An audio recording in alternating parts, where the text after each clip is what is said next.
नमस्कार भाइयों बहनों, मैं लाल राम दिनकर आपके अपने यूट्यूब चैनल आदित्य महिमा ग्रुप में आपका स्वागत करता हूं। तो अभी तक आपने टीजीटी व पीजीटी से संबंधित क्वेश्चन आंसरों को दोहा और चौपाई के रूप में सुना, जिसमें विषय था राजनीति विज्ञान। अब हम राजनीति विज्ञान के पार्ट 1, पार्ट 2, पार्ट 3 को मैंने जो है पढ़ाया है, उसको आगे मतलब पढ़ाएंगे। इससे पहले कि जो है लड़कों ने जो है कमेंट्स किए हुए थे कि सर अर्थशास्त्र के बारे में क्वेश्चन आंसर दें, तो मैंने जो है अर्थशास्त्र के बारे में टीजीटी, यूपी टीजीटी व पीजीटी अर्थशास्त्र प्रश्नोत्तर पार्ट 1 अर्थात अर्थशास्त्र से संबंधित प्रश्नोत्तरों को इसमें समाहित किया हुआ है। तो हम चलते हैं दोहा चौपाई के रूप में अर्थशास्त्र विषय की ओर। तो देखें, आप सुने। रिजर्व बैंक भारत केंद्रीय मुख्यालय बम्बई जान, यानी रिजर्व बैंक भारत के का कौन सा बैंक है? केंद्रीय बैंक है। मुख्यालय कहाँ पे है? बम्बई में है। तो इसको हम पद्य के रूप में भी पढ़ सकते हैं, गद्य के रूप में पढ़ सकते हैं। जैसे पद्य के रूप में पढ़ते हैं कि रिजर्व बैंक भारत केंद्रीय मुख्यालय बम्बई जान और 1 अप्रैल 1935 स्थापना, राष्ट्रीयकरण 1149 मान हो लाला, राष्ट्रीयकरण 1149 मान। यानी रिजर्व बैंक भारत का केंद्रीय बैंक है। कौन सा बैंक है? केंद्रीय बैंक है। ठीक है। इसका मुख्यालय जो है ये कहाँ पर है? इसका मुख्यालय मुंबई कह लें आप, या बम्बई। तो वो मुंबई में है। और इसकी स्थापना कब हुई थी? इसकी स्थापना 1 अप्रैल सन 1935 ईस्वी को हुई थी। उसका राष्ट्रीयकरण जो हुआ था ये जो है 1949 ईस्वी में हुआ था।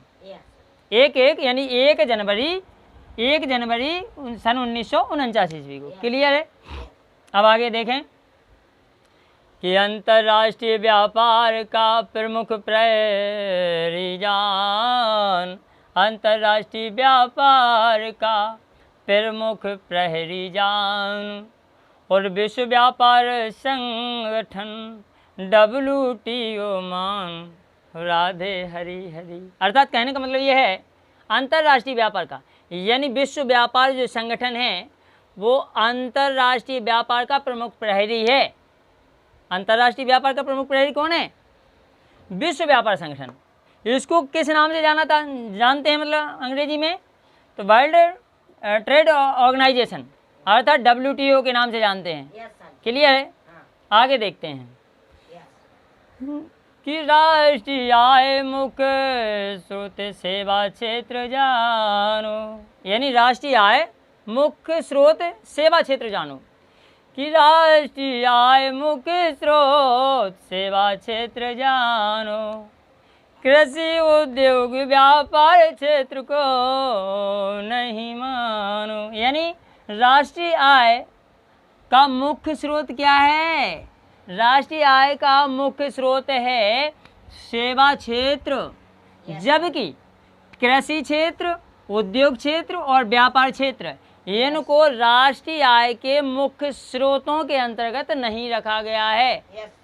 क्लियर हुआ ना क्वेश्चन? अब चलते हैं आगे की ओर।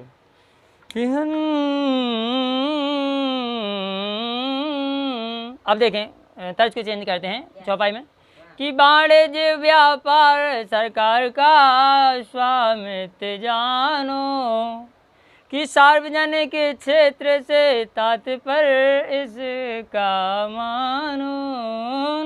अब देखें आप कि वाणिज्य व व्यापार यानी सार्वजनिक जो क्षेत्र है इसका तात्पर्य क्या है? सार्वजनिक क्षेत्र का, सार्वजनिक क्षेत्र का जो तात्पर्य है वो वाणिज्य व व्यापार पर सरकार का स्वामित्व। समझ में आया? किस पर? वाणिज्य व व्यापार पर सरकार का स्वामित्व क्या है? सार्वजनिक क्षेत्र कहलाता है। सार्वजनिक क्षेत्र का तात्पर्य है वाणिज्य व व्यापार पर सरकार का स्वामित्व। इसी को हम सार्वजनिक क्षेत्र कहते हैं या सार्वजनिक क्षेत्र के अंतर्गत आता है। क्लियर है? आगे देखें आप, जैसे अच्छी मुद्रा बुरी मुद्रा को चलन से बाहर कर देती है। अर्थात कहने का मतलब ये है कि यदि आपके पास 100 के नोट या 10 के नोट नए डले हुए हैं 4 और कम से कम 2 या 3 जो है पुराने नोट डले हैं, तो पहले आप पुराने को चलाएंगे, चाहे बाजार में, चाहे घर मतलब गांव में दुकान पे, या कहीं किसी को देना हो या लेना हो, मतलब देना हो या दान पुण्य धर्म करना हो, तो निश्चित है कि आप पुराने नोट को पहले निकालेंगे जेब से। इसीलिए ये यथार्थ सत्य है। तो ग्रेसम का नियम है, ग्रेसम का नियम क्या कहता है कि अच्छी मुद्रा बुरी मुद्रा को चलन से बाहर कर देती है। वो कैसे कि अच्छी मुद्रा बुरी मुद्रा को चलन से बाहर जान, और ग्रेसम का यह नियम है प्रतिपादक इनको मान। किसको? ग्रेसम को। तो अच्छी मुद्रा बुरी मुद्रा को चलन से बाहर कर देती है, यह किसका नियम है? ग्रेसम का। अर्थात इसके प्रतिपादक कौन है? ग्रेसम जी। क्लियर है? अगले क्वेश्चन की ओर चलते हैं। दोहा चौपाई के रूप में क्वेश्चन आंसर समाहित हैं, वो मैंने पहले बता रखे। और यदि किसी को वीडियो ये अच्छी लगती है, आप चाहें तो गद्य में पढ़ सकते हैं, चाहें तो पद्य में पढ़ सकते हैं, तो मेरी वीडियो को जो है ज़्यादा से ज़्यादा शेयर करें, सब्सक्राइब करें, लाइक करें और बेल आइकन को प्रेस करें, ताकि जो भी हम वीडियो डालें वो आप तक पहुँचती रहे और मेरा उत्साह वर्धन करते रहें। तो चलिए अगले क्वेश्चन की ओर। कि मांग प्रेरित मुद्रा स्फीति, मुद्रा अधिक वस्तु कम जान, और उच्च करारोपण आय कम करे, मांग में कमी को मान। यानी कहने का मतलब ये है, मांग प्रेरित मुद्रा जो स्फीति है, क्या है? मांग प्रेरित मुद्रा स्फीति में क्या होता है कि मुद्रा अधिक मात्रा में उपभोक्ता के पास मुद्रा अर्थात आय अधिक होती है। मुद्रा क्या होती है? अधिक होती है, जबकि वस्तु की कमी होती है। अर्थात मांग अधिक और पूर्ति कम। यानी जब आय अधिक होगी तो वो चाहेगा कि हम वस्तु को खरीदेंगे, जबकि वस्तु की कमी हो। तो क्या कहते हैं? मांग प्रेरित मुद्रा स्फीति कहलाती है। यानी इसका मतलब है मुद्रा का अधिक होना, वस्तु कम जान, यानी वस्तु का कम होना। उच्च करारोपण क्या है? उच्च करारोपण में क्या है कि उच्च करारोपण आय कम करे, मांग में कमी को जान। उच्च करारोपण ये करता है कि इसके विपरीत, यानी उच्च करारोपण में आय कम होती है, अर्थात मुद्रा की कमी होती है। जब आय कम होगी तो वस्तु की मांग में भी क्या होगी? कमी होगी। जैसे मान के चलो आपके पास पैसा है तो आप 1 किलो मिठाई लाए या 2 किलो लाए, और यदि आपके पास पैसा नहीं है तो 250 ग्राम या आधा किलो से ही काम चला लिया। तो मांग में यदि कहने का मतलब आय का स्रोत, आय ज़्यादा होगी तो मांग में वृद्धि होगी, आय कम होगी तो मांग में भी कमी होगी। तो उच्च करारोपण मांग में कमी, यानी आय कम है तो मांग में भी कमी करता है। जबकि मांग प्रेरित मुद्रा स्फीति वह कहलाती है कि इसमें मुद्रा की मात्रा अधिक होती है, जबकि वस्तु की मात्रा कम होती है। क्लियर है? अगले क्वेश्चन की ओर चलते हैं। कि भारत मुद्रा स्फीति दर न्यूनतम जानो, और वर्ष 1995-96 इसको मानो। यानी कहने का मतलब ये है, भारत मुद्रा स्फीति दर, भारत मुद्रा स्फीति जो होती है उसकी न्यूनतम दर कब, कौन से वर्ष थी? ये 1995-96 में मुद्रा स्फीति दर न्यूनतम रही। क्लियर है? छोटा सा क्वेश्चन है।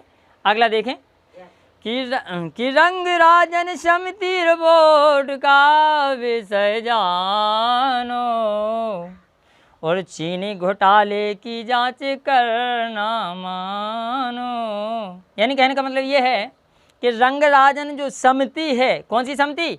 रंग राजन समिति। समिति, ठीक है, रंग राजन समिति रिपोर्ट का विषय जानो। यानी कहने का मतलब है रंगराजन जो समिति रिपोर्ट थी, इसका विषय क्या था? चीनी घोटाला। चीनी घोटाले की जांच करना रंगराजन समिति का उद्देश्य था। क्लियर है? अगला देखें आप कि संतुलित हाँ देखो चेंज करते हैं कि संतुलित विकास सिद्धांत को रोदन जी को जान, और बाजार का लघु आकार ही अल्प विकास कारण मान। कहने का मतलब ये है कि संतुलित विकास सिद्धांत किसका है? किसके अनुसार किसका है? रोजस्टीन रोदन, यानी रोदन लिखा, यानी रोजस्टीन रोदन जी का है। कौन सा? संतुलित विकास सिद्धांत। इस सिद्धांत के अंतर्गत क्या दिया इन्होंने कि बाजार का लघु आकार, यानी लघु माने छोटा आकार, यानी बाजार का छोटा आकार का मतलब है वहाँ विक्रेता कम होंगे और क्रेता भी कम होंगे। तो छोटा बाजार, हाट बाजार जिसे कहते हैं। एक मतलब अपना जैसे बाजार के प्रकार में आपका जो है ग्रामीण स्तर का बाजार हुआ, फिर क्षेत्रीय स्तर का बाजार हुआ, क्षेत्रीय बाजार, फिर इसके बाद आता है जिला स्तरीय बाजार अर्थात क्षेत्र के बाद जिला लेवल पर, फिर राष्ट्रीय बाजार और फिर अंतर्राष्ट्रीय बाजार। ठीक है, तो इसमें क्या है कि बाजार का लघु आकार यानी छोटा आकार, हाट बाजार। ठीक, इसमें क्रेता भी कम और विक्रेता भी कम। तो संतुलित विकास सिद्धांत को रोदन जी को जान और बाजार का लघु आकार ही अल्प विकास का कारण मान। यानी इसमें छोटा, जब छोटा विकास होगा, कहने का मतलब यह बड़ा बाजार होगा तो इसमें क्रेता विक्रेता ज़्यादा होंगे, और जब क्रेता विक्रेता ज़्यादा होंगे तो इसमें जो है कई प्रकार की सामग्रियों का लेन देन होगा। ठीक, तो बड़ा बाजार तो बड़ा विकास, छोटा बाजार तो छोटा विकास। इसलिए किसी भी देश का अल्प विकास का कारण है क्या? बाजार का लघु आकार। लघु माने छोटा आकार होना। ठीक है, अगले क्वेश्चन की ओर चलते हैं। क्या अगला क्वेश्चन कि राष्ट्रीय आवास बैंक उपक्रम रिजर्व बैंक को जान और राज्य सरकार के आय का मुख्य स्रोत बिक्री कर मान। यानी कहने का मतलब यह है राष्ट्रीय आवास बैंक उपक्रम। राष्ट्रीय आवास बैंक उपक्रम किस बैंक के तहत तो माना गया है? इसको रिजर्व बैंक के तहत। किस बैंक के तहत? रिजर्व बैंक के। राज्य सरकार की आय का मुख्य स्रोत क्या है? राज्य सरकार की आय का मुख्य स्रोत क्या है? आपने देखा होगा राज्य सरकार की जो आय होती है, आय के आधार पर इसका जो मुख्य स्रोत है वो क्या है? आपका बिक्री कर है। क्या है? बिक्री कर है। बिक्री कर क्या कहलाता है? बिक्री कर अर्थात व्यापार कर। जैसी बिक्री होगी, ठीक है, वैसा इनको कर की प्राप्ति होगी। तो ये राज्य सरकार का मुख्य स्रोत है आय का। किसका? आय का मुख्य स्रोत। और जो राष्ट्रीय आवास बैंक है, इस उपक्रम के अंतर्गत इस किस बैंक को? रिजर्व बैंक को रखा गया है। क्लियर है? आगे देखें कि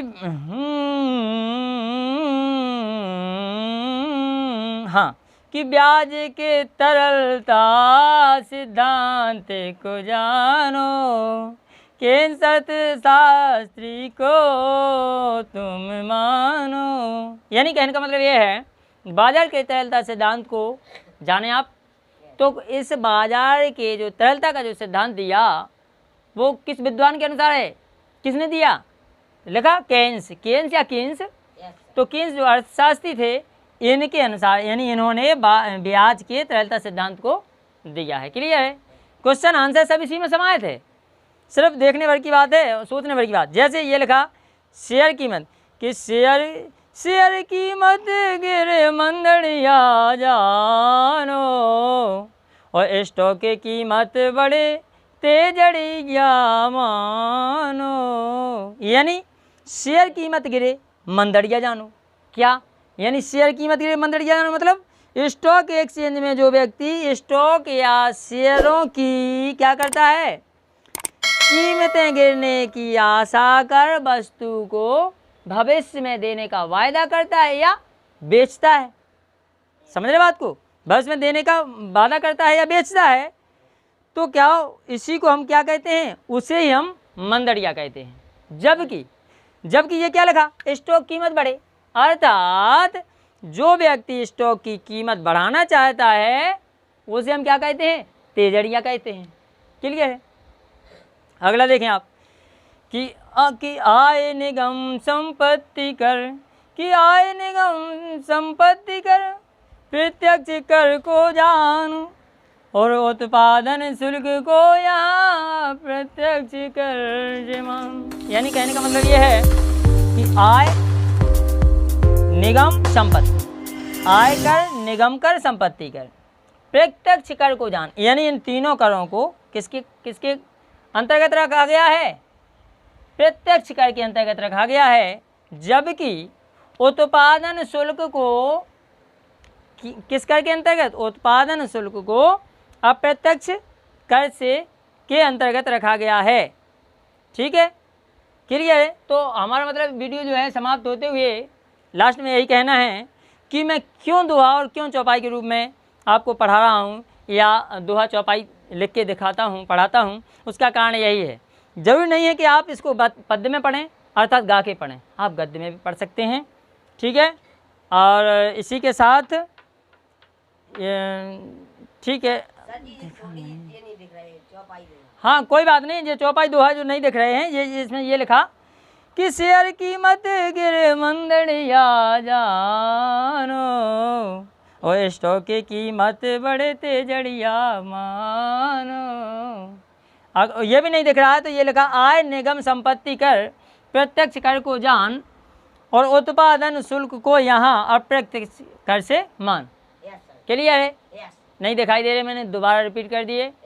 तो अंत में लास्ट में यही कहना है कि यदि वीडियो अच्छी लगती है, और विषय तो आप जानते ही हैं अर्थशास्त्र से संबंधित है क्वेश्चन आंसर, तो इसी के साथ मैं ज़्यादा कुछ ना कहते हुए धन्यवाद। पार्ट 2 में कल फिर मिलेंगे, तब तक के लिए नमस्कार, जय हिंद, जय भारत।